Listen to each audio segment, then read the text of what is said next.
ஆச்சி மசாலா. எந்த சமையலும் ருசி தேடும் ரகசியம். 20 ரூபாய். ரொம்ப டயர்டா இருக்கு.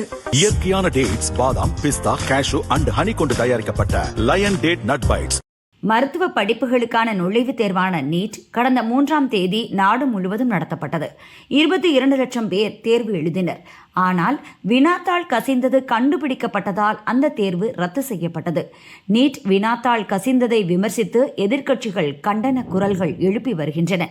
லோக்சபா எதிர்க்கட்சித் தலைவர் ராகுல் மீண்டும் மீண்டும் நீட் வினாத்தாள் கசிவது ஏன் என்று கேட்டு இருக்கிறார். 2024 நீட் வினாத்தாள் கசிந்தது. ஆனால் தேர்வு ரத்து செய்யப்படவில்லை. கல்வி அமைச்சர் ராஜினாமா செய்யவில்லை. விசாரணை குழு அமைக்கப்பட்டது. சிபிஐ விசாரணை மேற்கொண்டது. தற்போதும் நீட் வினாத்தாள் கசிந்துள்ளது. தேர்வு ரத்து செய்யப்பட்டது. அமைச்சர் இப்போதும் பதவி விலகவில்லை. சிபிஐ மீண்டும் விசாரணை நடத்தி வருகிறது. மற்றொரு குழு அமைக்கப்பட உள்ளது. வினாத்தாள் கசிவுகள் ஏன் மீண்டும் மீண்டும் நிகழ்கின்றன?